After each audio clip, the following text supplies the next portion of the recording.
Parce que Marcellin Béraud a écrit un mémoire de ce qui se passait quand il siégeait à la Convention. À mon avis, c'est ça qui est intéressant, parce que ça vous permet de prendre conscience de la façon dont les débats étaient organisés et comment ça pouvait se passer. Mais au préalable, sans vouloir trop s'étendre, on va faire un retour en arrière pour savoir comment on en est arrivé là. Quels ont été les événements antérieurs et comment on a pu arriver à une situation pareille. Je vous rappelle d'abord que les États généraux se sont réunis le 5 mai 1789 à Versailles. Hein? Est-ce que vous avez une idée du nombre de représentants?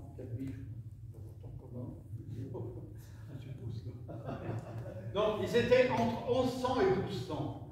Il y avait, en gros, 287, 300 ecclésiastiques, je respecte l'ordre protocolaire, il y avait 300 nobles, et le doublement du tiers ayant été obtenu, il y avait 600 tiers. Il y avait 600 tiers. Alors imaginez-vous, cette assemblée, donc on va parler de la veille, c'est parce qu'il s'est passé quelque chose le 4 mai. Cette assemblée donc s'est présentée le 5 mai pour siéger. Les corps dits privilégiés, alors tout le monde l'était, même le tiers, à travers les droits des corporations, à travers le droit des villes, et utilisaient des privilèges. C'est une fausseté historique qui dit ça. Les deux premiers l'étaient, le troisième ne l'était pas. Le tiers, donc les ordres dits privilégiés, rentrent par la grande porte, grande tenue, l'apparat, etc. Et le tiers, lui, rentre par la porte de derrière sur la petite rue. Donc, ils sont 600. Pourquoi? Parce qu'il fallait contrôler les identités, surtout.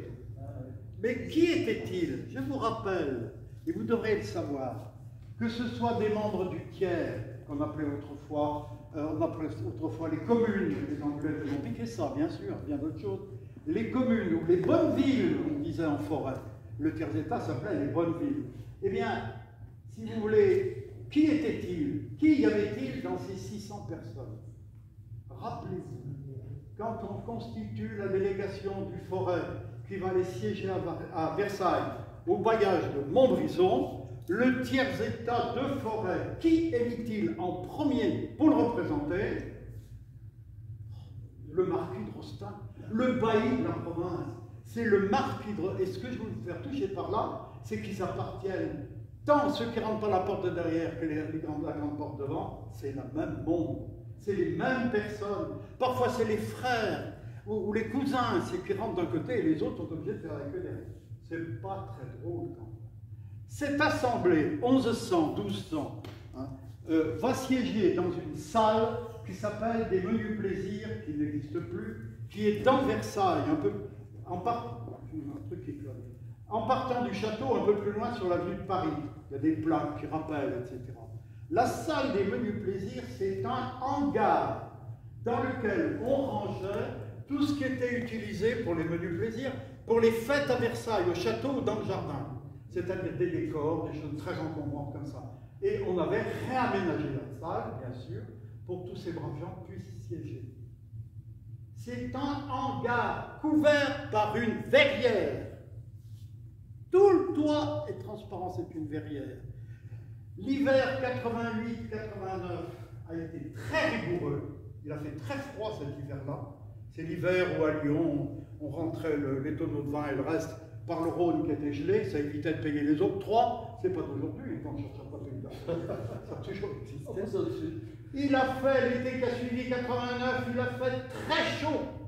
Une chaleur épouvantable. Juin, juillet, août, ça a été infernal.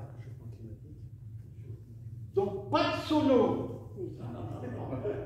Une chaleur insupportable, des verrières grandes ouvertes de partout du soleil, la chaleur qui rentrait. On avait soif. Et avec quoi se déterrait-on à l'époque? Surtout pas l'eau, parce que l'eau n'était pas fiable, comme aujourd'hui. On buvait du vin. Ça peut vous expliquer l'emportée de certaines délibérations. Au mois d'août, la nuit du 4 août, l'abolition des privilèges, le Talleyrand, l'Église, mais c'est bien la disposition de la nation, c'est bien, ça ne lui appartenait pas. Et en fait, ça existait déjà dans l'Ancien Régime, dans l'ancienne France. Je préfère dire ancienne France que régime, je fais comme les autres en fait. parce que je trouve qu'il n'y a qu'un régime que je connais, c'est le régime alimentaire. Donc, oui. Alors, donc, sous l'Ancien Régime, un ordre monastique quel qu'il était, une communauté religieuse ne pouvait pas céder des biens immobiliers sans l'accord de l'administration. Le roi, c'est pas synonyme, sans l'accord de l'administration et sans l'accord du pape surtout. Au XVIe siècle, par exemple, il y a une rente qui a été vendue sur Saint-Victor, qui était dite la rente de Saint-Julien, qui était levée par le prieuré de Saint-Julien en Jarret, qui a été vendue parce qu'à l'époque, l'Église a été taxée. Donc il a fallu vendre. L'Église est obligée de vendre des actifs. Eh bien, il a fallu les accords du roi et du pape. Hein, et c'est le seigneur Broche, les Daugerolles, qui l'ont acheté. C'est pour ça qu'ensuite, les Nérons sont appelés de Saint-Julien, d'ailleurs, ça vient de cette rente. Donc, très chaud, très exalté. On va réformer la France. L'homme est bon, l'homme est gentil. On va s'en occuper, ça va être formidable. Qu'est-ce qui s'est passé la veille? Vous le trouverez dans certains calendriers, évidemment. Le 4 août, qu'est-ce qui s'est passé? Ça a été la veillée. Donc il y a eu une grande procession religieuse qui est partie de l'église Notre-Dame de Versailles, qui a traversé tout Versailles jusqu'à la cathédrale Saint-Louis, où avait lieu la messe du Saint-Esprit, qui concluait la procession. La procession, 1100 délégués, le clergé des deux paroisses, des deux églises, la famille royale, le roi et la reine, bien sûr, avec le cierge à la main, qui ont défilé dans tout Versailles. Tout le monde a afflué, c'était l'événement du moment. On est venu voir ce qui se passait, on était au balcon, aux fenêtres, dans la rue, et on regardait. Et quand la procession est arrivée sur le parvis de la cathédrale de Versailles, qui n'a pas changé d'ailleurs aujourd'hui, si certains connaissent, un parvis fermé avec des hôtels particuliers, tout le monde était au balcon. Mais il y avait un balcon particulier. C'est celui où on avait tiré un lit de repos et sur lequel un enfant était en train de mourir. C'était le dauphin qui va mourir un mois après, leur début juin. C'était leur enfant qui était en train de mourir, qui était là. Ça, c'est l'histoire, ça. Ce n'est pas des choses... Dans les jours qui ont suivi, une dame rencontre le marquis d'Osmond. Marquis d'Osmond qui était porteur des droits sur des droits concessionnaires sur les mines de Roche-la-Molière, enfin les gisements miniers, disons plutôt. Le marquis d'Osmond, grand personnage, il va faire des ambassades en Russie, etc., donc comme de cour, etc. Une dame lui dit, dans un salon probablement, mais cher ami, vous n'y étiez pas, il n'y avait que vous qui n'étiez pas venu voir cette manifestation absolument somptueuse. Vous savez ce qu'il a répondu? Je vais au mariage, je ne vais pas aux enterrements. Donc tout le monde savait très bien tout le monde savait très bien vers quoi on allait. Je vous rappelle que ces États généraux ont été convoqués parce que les réformes qui étaient voulues par le pouvoir, les rois, si vous voulez, le roi et l'administration, c'est la même chose, on ne pouvait pas les imposer. La situation était politiquement, administrativement bloquée, et probablement pour une certaine raison. C'est une manipulation, ça. Le roi n'a pas pu faire ces réformes, malgré Turgot, malgré Necker, les autres qui sont passés, l'impôt général foncier, c'était mais il n'a pas pu. Notamment, les parlements ont fait blocage. Louis XV avait eu la sagesse de les faire partir, et lui a fait la bêtise, quand il est arrivé, de les reconnaître. Et voilà. Et c'est ce qui a été, c'est ce qui a bloqué la situation. Parce que cette convocation des États généraux, elle n'avait aucun sens. On ne savait même plus ce que c'était. Il n'avait pas été convoqué depuis 1610. Vous vous rendez compte? Depuis la minorité de Louis XIII, les États généraux n'avaient pas été convoqués. Donc on se demandait vers quoi on allait. Les gens dans les villages, mais il y avait 200 personnes, il y avait 20 personnes qui allaient voter, c'est tout, personne n'y allait. Regardez les publications de Daniela, vous verrez le cahier de doléances et le reste. On voit très bien. Bon, on ne savait pas. Ce qu'on savait, c'est qu'on allait s'occuper de la fiscalité. Alors ça, on s'en méfie toujours, parce qu'on se dit, s'en occuper, ça veut dire qu'on ne va pas la réduire, mais qu'on va l'occuper. Voilà. Donc je passe rapidement pour qu'on arrive aux événements, à la Convention directement, mais il faut quand même savoir ça. Le 14 juillet, la Diana publiait donc cet article très intéressant sur les condamnations, sur les dénonciations, et à cette occasion, elle a publié, je ne vais pas tout le lire, elle a publié un calendrier des événements révolutionnaire. Bon, je vais vous prendre 2 dates, il y en a sur 3 ans, il y a toutes les dates au jour par jour. 14 juillet, c'est la prise de la Bastille.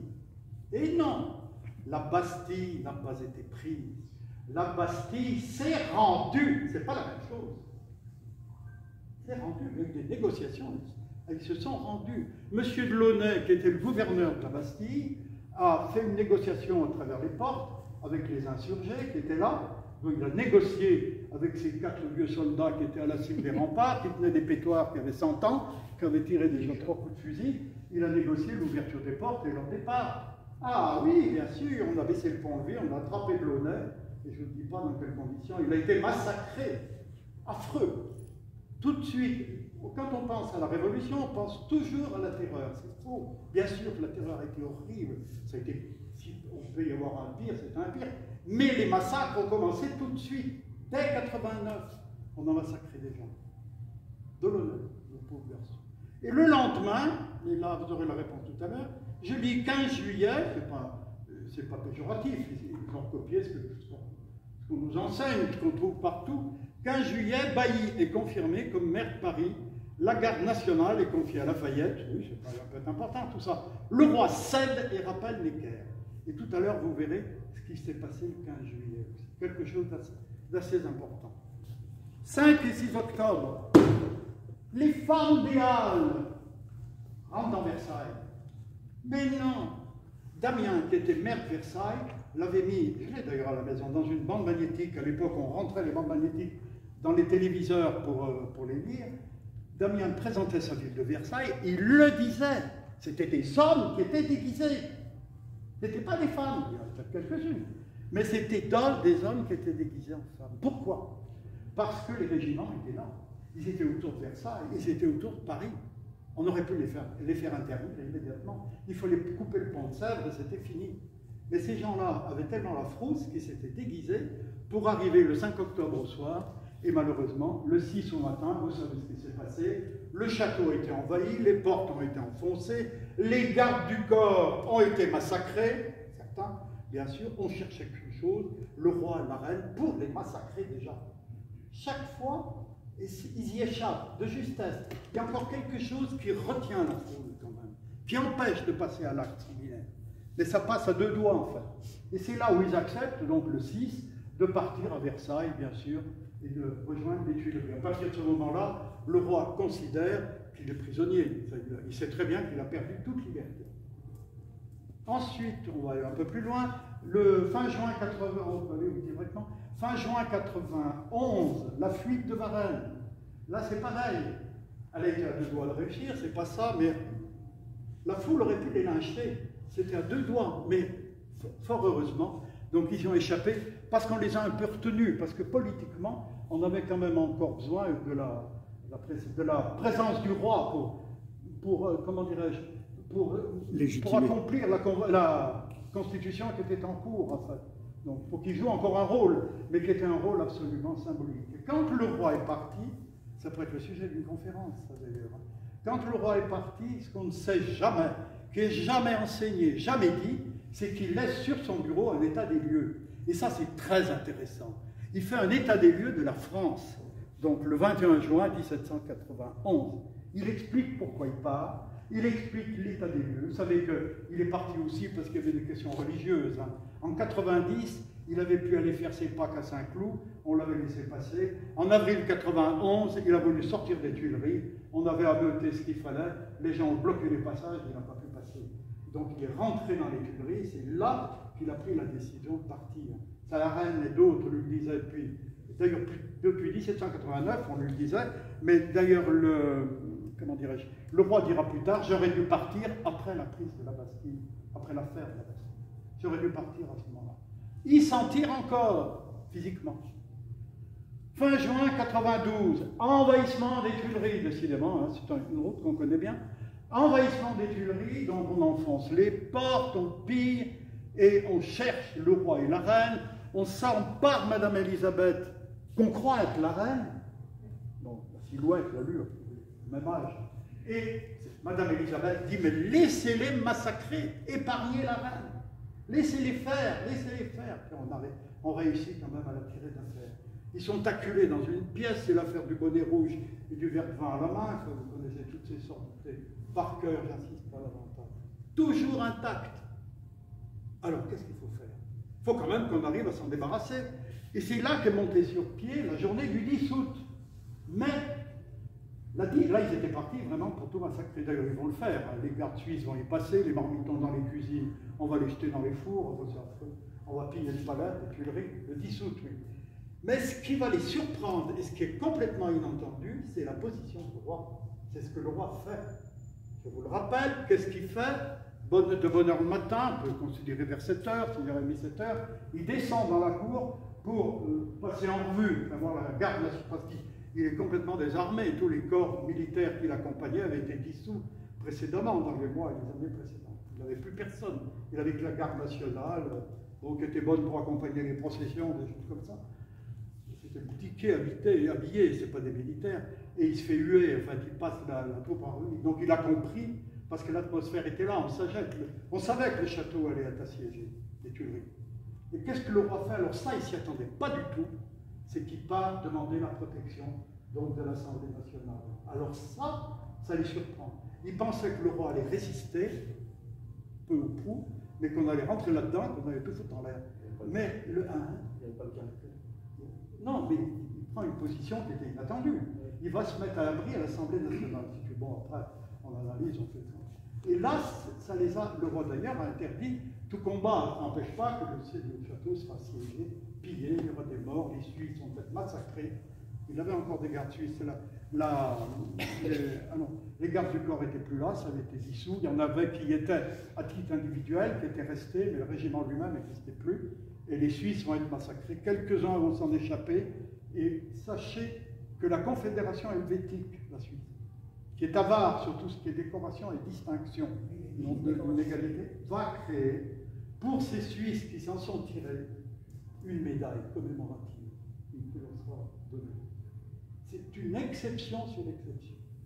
Donc on est le 10 août, on va arriver à la Convention et à l'élection de notre brave Béraud. Donc tout s'arrête, tout se bloque, et on va vers une convention nationale qui va donc régénérer la France absolument sans problème. Et c'est là où Marcellin Béraud est élu, donc le 6 mars 1792, il est élu par le corps électoral, il est élu parmi les 15 représentants du département de Rhône-et-Loire. Parce qu'à l'époque, je ne dis que des faits historiques. À l'époque, le département de Rhône-et-Loire n'était qu'un, c'est après l'affaire de Lyon qu'on va le couper en deux. Pétri des, c'est moi qui parle, enfin, je n'ai pas réécrit, c'est idiot de réécrire. Pétri des idées nouvelles, dont la véhémence apparaît déjà dans le cahier de doléances de Valbenoît du 5 mars. C'est quelqu'un qui était graveur sur armes, c'est quelqu'un qui avait été syndic de Valbenoît sous l'ancienne France, c'est-à-dire qui avait exercé donc des responsabilités, et c'est lui qui sera élu, choisi comme premier maire en 1789.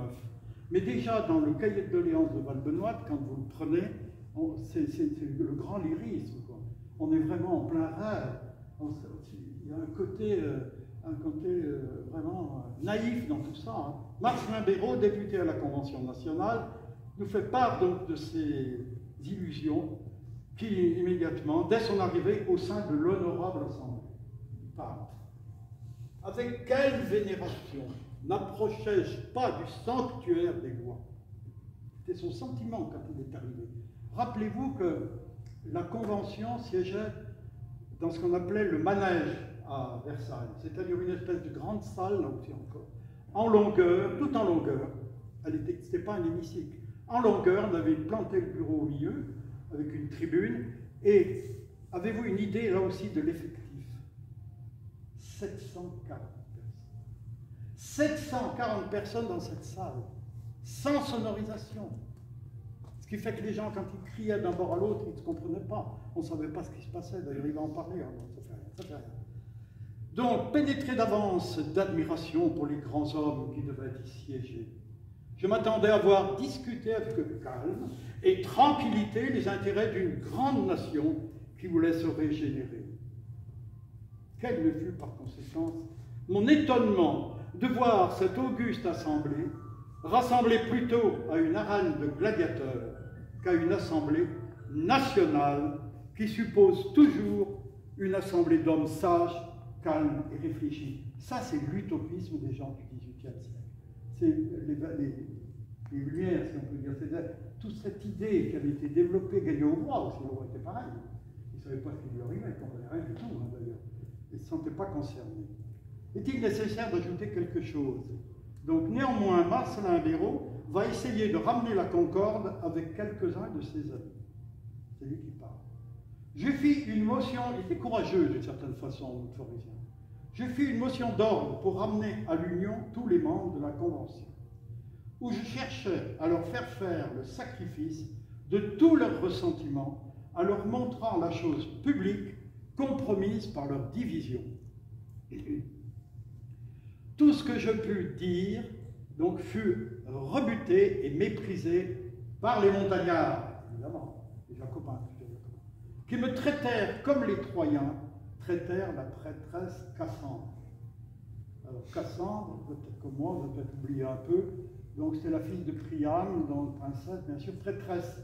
Et Cassandre, elle avait un don de divination. Elle expliquait aux Troyens qu'ils allaient se faire avoir, et on ne l'écoutait pas. Alors c'est moi qui parle. Évidemment, il ne s'agissait pas d'établir la concorde lorsque l'on connaît les intentions et les buts les plus sectaires. Barère n'avait-il pas déjà dit aux États généraux, Barère a dit, vous êtes appelés à recommencer l'histoire. Vous savez, c'est un drôle de résonance tout ça. Pour recommencer, c'est moi qui parle, il faut d'abord en finir. L'œuvre de destruction en automne 1792 ne fait que commencer. Par ailleurs, nous avons vu plus haut, je vous le dis, la technique utilisée pour faire adopter par l'Assemblée les arrêtés et décrets qu'elle avait préalablement refusés. Donc des textes passaient devant l'Assemblée, devant la Convention, qu'elle refusait, mais il y avait une technique qui permettait d'obtenir des votes favorables, et cette technique, elle apparaît dans la mémoire de l'abbé Grégoire. Quel abbé? Dans le tome 1, page 387. Qu'est-ce qu'il dit, l'abbé Grégoire? Pour forcer la main à l'Assemblée nationale, notre tactique était simple. On convenait que l'un de nous saisirait l'occasion opportune de lancer sa proposition dans une séance de l'Assemblée. Il était sûr d'y être applaudi par un petit nombre et hué par la majorité. Moi je dis, après le renvoi de la proposition, elle était rejetée, l'activité souterraine commençait. Grégoire. Les Jacobins de Paris s'en emparaient de la proposition, évidemment, sur une invitation circulaire où, d'après le journal, elle était discutée dans 300 ou 400 sociétés affiliées à travers le pays, et 3 semaines après, les adresses, donc les retours, enfin, pleuvaient à l'Assemblée pour demander un décret dont elle avait d'abord rejeté le projet et qu'elle admettait ensuite à une grande majorité, guidée par les pressions et surtout la frayeur. Voilà, c'est ça la Convention. Les délibérations de la Convention, c'est ça. Béraud continue. L'époque mémorable du jugement de Louis XVI approchait, décembre 1792. On commençait à menacer de mort tous ceux qui ne le condamneraient pas au dernier supplice. Vous vous rappelez que les votes étaient nominatifs à la tribune. Les votes n'étaient pas secrets. Donc on savait qui votait, pour qui, pourquoi, comment voter. Je partageais l'opinion de ceux qui pensaient que la Convention n'avait pas été appelée pour le juger, mais qu'elle avait été appelée pour faire des lois. Je m'honore, alors il dit ce qu'il a voté, je m'honore d'avoir voté au premier vote l'appel au peuple, au deuxième vote de ne pas avoir voté la mort, et au troisième vote d'avoir voté le sursis à l'exécution du jugement. C'est bien notre forésien, hein? Avec une voix de majorité, le roi est envoyé à l'échafaud. Le vote était-il sincère et fiable? Car, et vous poursuivez, parmi ceux qui l'ont voté, il y en a bien sûr qui l'ont fait forcément, c'est-à-dire sous la force, d'autres politiquement. Mais le plus grand nombre l'a fait volontairement, les uns avec des intentions pures, les autres avec des intentions perfides. Pour jusque-là, la méthode n'est pas trop écrite. Non, je n'avais pas réglé. Pardon, il n'y a pas eu une voix de majorité pour la condamnation à mort. Si, une voix, mais la voix on l'avait trouvée. Philippe d'égalité. Oui, on dit, oui. Enfin, parmi les... Oui, il est mort, il a été condamné à mort à une voix. Oui, le cousin. Oui.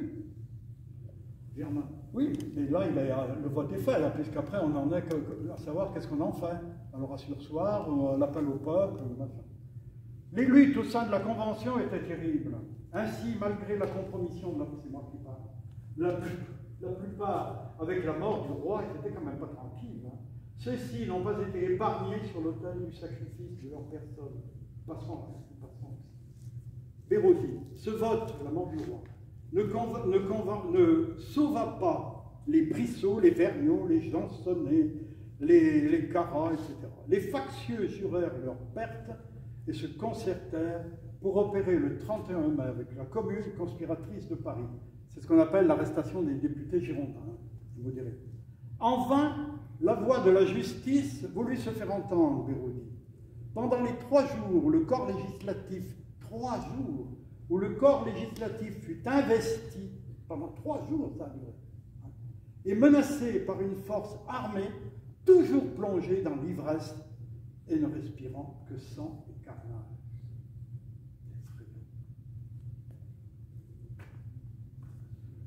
Peut-on malgré cela poursuivre une idéalisation à outrance de la Révolution? Ça, c'est moi, évidemment, bien sûr. Ce fut la nuit du 1er au 2 juin, qu'après plusieurs menaces que faisaient les montagnards, ou membres dénoncés, que Lajuinet monta à la tribune pour demander le motif pour lequel on demandait leur arrestation. Donc les Girondins. Alors, le gendre de Paris le suivit précipitamment, montrant par son geste qu'il avait dessein de le précipiter en bas de la tribune, de le jeter au bas, l'empêcher de parler. Lorsque le Lajuinet lui-même lui dit « Tu peux me tuer, mais tu ne m'arrêteras jamais vivant de cette tribune avant que je me sois expliqué. » Je, Marcelin Béraud, m'approchais de la tribune avec l'intention d'empêcher, il était courageux, hein, qu'il se commit, qu'il se commit aucun acte de violence, et dit à Legendre, Béraud dit à Legendre, « Si tu maltraites Lajuinet, je suis là pour te punir sur le champ. » On poursuit, Béraud poursuit. Ce fut dans ce même moment que Collot d'Herbois et Jabog vinrent au pied de la tribune avec le pistolet à la main pour assassiner Gadet et Chambon de la Creuse. Mais ces derniers les attendaient, le sabre à la main. Je prie et enlève Collot, il le prie, l'arrache, et le remis à des huissiers en leur disant « Emmenez-moi cet énergumène qui veut perdre la chose publique. » Et perroquet. Collot, qui s'était laissé entraîner, revint un moment après à la charge, écumant de rage. Mais je le repoussai, et si rudement qu'il recula 8 à 10 pas en arrière et tomba sur une marche du côté de la montagne. Parti de la montagne. C'est moi qui dis, ce qui aurait dû être le temple de la sagesse, comme le pensait Béraud au départ, était devenu effectivement une enceinte de cirque antique. Le monstre dévore ses enfants et se dévore lui-même. Quelques jours après, Mallarmé, montant à la tribune, annonça qu'il tenait en main une dénonciation pour 5 membres de la députation de Rhône-et-Loire, le Rhône-et-Loire formant qu'un département, contre lesquels il demande un décret d'arrestation. On montait comme ça à la tribune, tu m'arrêtes ici. Ça laisse rêveur. Il demande un décret d'arrestation. Et il lit Chasset, Michel, Béraud, Forêt et Patrin. Béraud a dû être arrêté. Je m'étais levé pour demander la parole à dessein de savoir en vertu de quoi. Donc on demandait contre moi un décret d'arrestation. Lorsqu'une voix, je rappelle, la salle était en longueur, hein, contre une voix partie du haut de la montagne, elle se fit entendre et dit « Régnez Béraud !» Je n'ai jamais suppositivement qui des membres de la montagne proféra cette parole. J'étais presque à l'extrémité opposée de la salle, rectangulaire, en longueur, je dis. Et j'ai eu de la peine à l'entendre. Mais ce dont je n'ai pas lieu de douter, c'est que ce fut effectivement mon dénonciateur qui parla à ce moment. Je poursuis. La peur et la crainte couvrent l'Assemblée d'une ombre inquiétante. Les représentants sont paralysés dans leur action.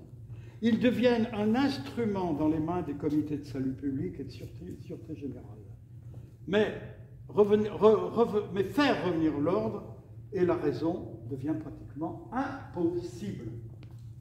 Le 13 Vendémiaire, Amar, le grand inquisiteur, donc, monte à la tribune au nom du comité, tout le monde, au nom du comité de sûreté générale dont il était membre. Il annonce qu'il vient dénoncer un grand complot. C'est facile de dire ça.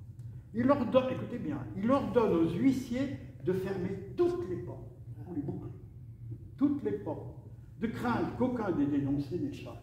Ça se passait comme ça. Avant de lire l'acte d'accusation, on arrête à mesure qu'on profère les noms, Laurent Descamps. Un tel, paf, on va l'emmener. Un tel, paf, on l'emmène. Avant de proférer le nom d'un... on profère le nom d'un... Nous vîmes s'exécuter une scène scandaleuse et abominable, mais sans qu'aucun membre osât proférer une seule parole dans la crainte qu'on s'empare de lui-même, de son œuvre. Marcelin Béraud se moque pas. Tout en pratiquant aux travaux de la Convention, il va commencer à s'effacer progressivement. Il va prendre du recul. Et cherche à passer inaperçu pour sauver sa vie. Ainsi, Béraud dit, pour ne pas demeurer oisif, il s'occupa d'un plan, écoutez bien, de division de la République française en 25 grands départements, comprenant chacun 1 million d'habitants. Je voulais vous dire que la France était le pays le plus peuplé d'Europe, le plus puissant, l'État était fauché, mais pas le pays, pas les gens. Chaque département, 1 million d'individus. Il eut peur d'être accusé de fédéralisme et d'être guillotiné dans la Bretagne, s'il avait malheur de communiquer son travail. Donc ça veut dire, vous voyez, les régions auraient pu être créées 200 ans. C'est ça, c'est les régions. Et il ne faut jamais oublier qu'en 89, la création des départements, des 83 départements, c'était en fait l'éclatement du territoire. Il fallait faire disparaître les identités locales, qui étaient fortes. Bretagne, qui avait encore son Parlement et ses États, le Languedoc, qui avait son Parlement et ses États, Provence, qui avait son Parlement. Il fallait que tout ça, ça soit noyé et que ça disparaisse. Et que des villes insignifiantes deviennent des villes importantes et que les autres, on les abaisse. Que de temps et d'énergie perdus. Notre découpage régional aurait été mis en place 2 siècles plus tôt. Il ne pouvait pas. Marcelin, fatigué, demande un congé et vient à Valbenoît, du 12 Germinal au 12 Messidor en 3, 1795. Il eut le plaisir d'être visité par toutes les autorités constituées de son canton et des cantons environnants. À cette époque, eut lieu dans la prison à Saint-Étienne un massacre, qu'on dit bien sûr perpétré par la réaction. Mais oui. Marcelin Béraud, interrogé sur cet événement, répond en homme sage, avec une grande sagesse. Je ne fais aucune différence des meurtriers qui viennent de violer l'asile des prisons de Saint-Étienne et de ceux qui, le 2 septembre 92, bien sûr, ont assassiné à Paris de la même manière. Si les septembriseurs sont poursuivis comme assassins, je ne doute pas que les autres ne le soient eux-mêmes un jour. Il est pour la justice, bien sûr, mais comment faire régner une justice dans un bazar pareil? Dans une correspondance, Marcelin Béraud rappelle sa carrière et fait état de sa fortune. Alors il décrit Marcelin Béraud, fils légitime d'Antoine Béraud et de Laurence Saviche, et je suis né et né à la Grange de l'Œuvre, non pas comme Wikipédia qui fait naître à Saint-Étienne. Commune de Valbenoît, paroisse de Saint-Étienne, le 28 novembre 1741. Je rappelle qu'il décède en 1809, c'est-à-dire à 68 ans, à Saint-Étienne. Il décline, nommé premier maire de Valbenoît en 1789, juge de paix en 1790, député à la Convention le 6 septembre 92, nommé au corps législatif qui va suivre. Il a appartenu au Conseil des Anciens du premier prairial jusqu'au premier prairial en 5, agent de la commune de Valbenoît en l'an 6.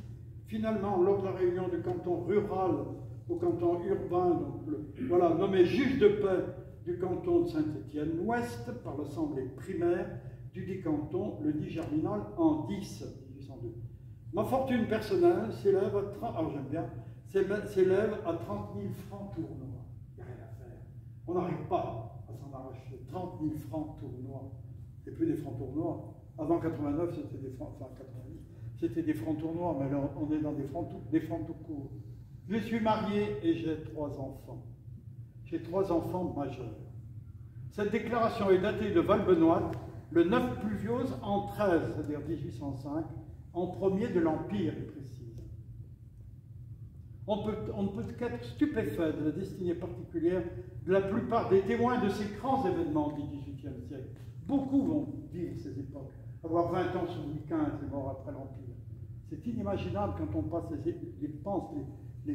épreuves que ces gens-là ont. Marcellin Béraud, après avoir eu 20 ans sous le règne de Louis XV, a vécu activement la période révolutionnaire avec un choix politique qui n'était pas sans risque.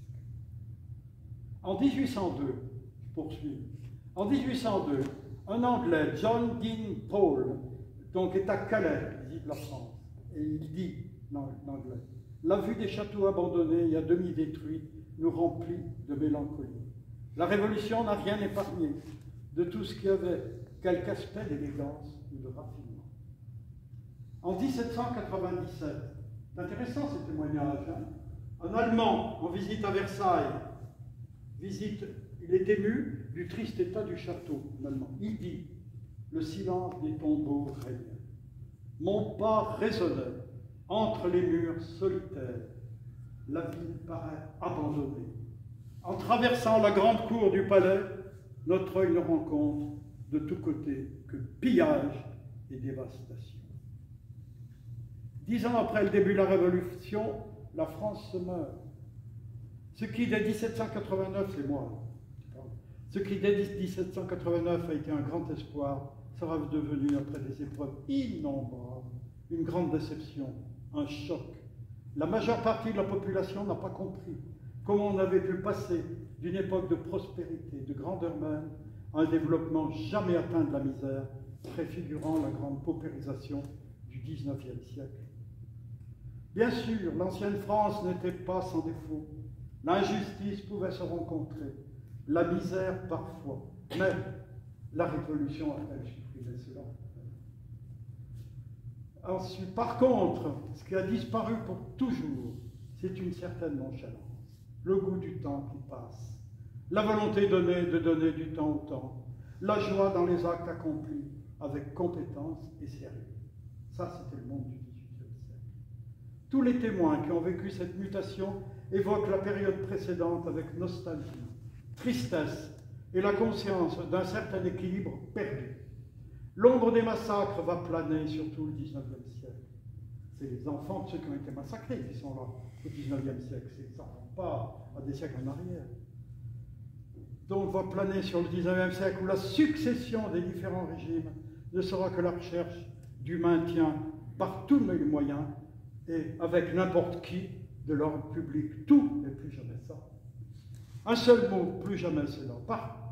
Pour comprendre ces êtres de chair et de sang qu'étaient nos ancêtres, il faut rappeler qu'en eux, la frayeur restera, au XIXe siècle, toujours présente. Rappelez-vous les événements des Gilets jaunes à Paris. Hein? Rappelez-vous, ça faisait remonter des sentiments. Donc, ainsi, à la simple annonce des journées révolutionnaires de Paris de juillet 1830, ne voit-on pas des hommes et des femmes perdre la raison? Il y a des gens qui sont devenus fous à la suite, après avoir appris le renversement de Charles X et le retour à une ère révolutionnaire. La période révolutionnaire a été le règne de la peur, de la terreur. Et pourtant, il faut relire par exemple la décoration qu'a fait, le lendemain du 14, le 15 juillet, j'y arrive. Il faut lire la déclaration que Louis XVI, devant la Constituante, a fait le 15 juillet 1789. Rappelez-vous, à une époque, on nous montrait un carnet où, 14 juillet, Louis XVI avait écrit rien. Bon, évidemment, c'était son carnet de chasse. Il avait tiré sur aucune bécasse, si je veux dire. C'était d'une niaiserie ce qu'on a pu nous enseigner. Et écoutez le roi ce qu'il dit le lendemain du 14. Au lendemain des événements parisiens, donc, le roi se présente sans escorte, sans cortège, sans ministre, ça vous ne trouverez pas dans les histoires, accompagné seulement de ses deux frères, Provence et Artois. Il commente en rappelant la raison pour laquelle les États généraux furent convoqués. Ils étaient 1200, vous ai-je dit. Mais très rapidement, dans l'été après, ils vont tomber autour de 700, hein, les autres vont rentrer chez eux. Il commence en rappelant la raison pour laquelle les États généraux ont été convoqués. C'est le roi qui parle. je vous ai assemblés pour vous consulter sur les affaires les plus importantes de l'État. Et le roi poursuit. Il n'en est pas de plus instante que les désordres affreux qui règnent actuellement dans la capitale. Disons pas que c'est un homme inconscient, quand même. Hein. Il souligne la permanence des rumeurs diffusées, l'autrichienne, pour manipuler l'opinion publique. Et le roi dit, je sais qu'on a osé publier que vos personnes n'étaient pas en sûreté. On a fait dire, mais le roi, les régiments sont là, il va leur sauter dessus. Il rappelle que comme roi, c'est intéressant ça, hein, c'est moi qui ne suis qu'un, dit le roi, c'est moi qui ne suis qu'un avec la nation. C'est moi qui me fie à vous. Alors Louis XVI lance un appel, un cri, en retour au bon sens. Aidez-moi, dit-il donc, dans cette circonstance, à assurer le salut de l'État.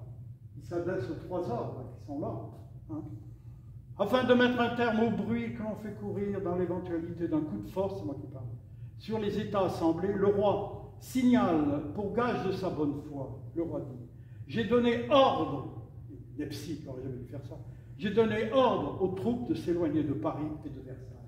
Il a fait reculer les armées qui étaient là. Je vous autorise, je vous invite même à faire connaître mes dispositions à la capitale. Tu parles. Écoutez la suite. C'est moi qui parle, écoutez le camp. Hein. L'enthousiasme des représentants sera à son comble. Le discours s'achève avec les cris les plus redoublés. Vive le roi! Hors l'union nationale. La communion était telle que, écoutez bien, spontanément, l'ensemble des députés, tous ordres confondus, a constitué une double aide d'honneur pour accompagner le roi et ses frères à pied de la salle de délibération jusqu'au château. C'est pas la porte à côté, je le dis tout de suite. Une double aide d'honneur. L'ensemble des députés rassemblés dans la cour de Versailles n'a pas manqué d'applaudir longuement avec la population présente, la famille royale qui avait rejoint le balcon. Un témoin dit, on ne cessait de jouir de leur présence et de leur témoigner l'amour et le dévouement de tous les Français pour le roi, la reine et pour tout le sang royal. Au printemps, ça c'est l'histoire, au printemps 1792, tout était encore possible. Au printemps 1792. Les amis de la Constitution de Saint-Étienne, sous la signature de Marcellin Béraud et Michel, donc on est avant la convocation de la Convention, et de Michel Lardon et Jérôme Benoît, publient le 22 mars avec l'invitation suivante, vous êtes priés, je cite, de communiquer le présent avis à tous vos amis. Cette circulaire rappelle, il est dit dans le titre premier des dispositions fondamentales garanties de la Constitution, qui a été mis en place en 1791, il est dit, il cite, pardon, la Constitution garantit comme droit civil et manuel et naturel la liberté aux citoyens de s'assembler paisiblement et sans armes en satisfaisant aux lois de la police, qui n'a jamais été respectée. C'est donc au nom de la loi, au nom de la patrie, au nom de l'honneur français, enfin au nom de tous ce qui vous est cher, que nous vous invitons, citoyens, frères et amis, à vous réunir dans un temple commun, ça recommence, asile de la vérité, tu parles, ça c'est du Béraud, où l'homme bienfaisant et juste porte sur l'autel de la divinité l'hommage d'une morale consolante et pacifique, et sur l'autel de la patrie, celui de toutes les vertus sociales. Voilà. On en était là, en 1792. La cause de la rupture est à rechercher dans l'entêtement à conduire, c'est moi qui parle, une croisade anti-religieuse dès 1791. Bon, ça pourrait faire l'objet d'une conférence, ça aussi, qui achèvera la perte de la confiance populaire. Le roi, ultime rempart entre les ultras et le pays, fera le sacrifice de sa personne. Il s'opposera formellement, après avoir cédé la promulgation de la constitution civile du clergé, il l'a signée, c'est vrai, mais parce qu'on lui avait dit, et il était prévu par la loi, qu'il y aurait deux églises, une église concordataire, qu'est-ce que je dis, une église constitutionnelle et une église libre. Hein? Donc il avait signé la promulgation de la Constitution. Mais par contre, les décrets de déportation des prêtres et des religieux, ça, il s'y est toujours refusé. Après une première tentative de pression populaire, on revient à ce que j'ai dit tout à l'heure, le 10 août 92, les Tuileries sont investies. La Commune de Paris s'empare de la famille royale, mise en état d'arrestation au Temple. La consommation du drame s'effectuera avec la mort du roi le 21 janvier 1793. Les États d'Amérique, les États-Unis d'Amérique, écoutez bien, c'est pas su ça, ne reconnaîtront pas le pouvoir insurrectionnel qui fera tomber sur le pays une chape de plomb sans précédent dans son histoire, qu'on appellera la terreur. Il ne fait aucun doute qu'il a été donné à la Révolution une image bien différente de ce qu'elle a été. Ces quelques lignes qui précèdent en laissent entrevoir la triste réalité. Sur ce point, il faut citer, je m'appuie sur M. Pierre Chaunu, professeur à la Sorbonne, membre de l'Institut de France. Ce dernier disait à Clermont-Ferrand, le 22 juillet 1989, au cours d'un colloque organisé par la région Auvergne, il disait, Chaunu, l'influence de la Déclaration des droits de l'homme et des citoyens de 1789 en France et dans le monde. Que disait-il? Ce qui a été une arme, c'est finalement une vision. Vision, donc, en grande partie mythologique de la Révolution française. La Révolution française n'a pas été ça. Elle n'a pas lutté contre un pouvoir absolu, parce que le pouvoir n'était pas absolu du tout, en fait. Tout était au contraire très faible et très contrôlé. On va faire l'objet d'une conférence. Nous sommes prisonniers d'un mythe de la Révolution française qui est devenu une sorte de réalité historique. Et il poursuit, c'est un mythe que nous avons construit, totalement coupé de la réalité. La Révolution française n'a pas été une percée de l'étude de droit, mais un ajustement mal fait qui nous a coûté très cher. Et je me suis associé à sa conclusion. Historien du Chaunu, j'ai du mal à oublier cette réalité.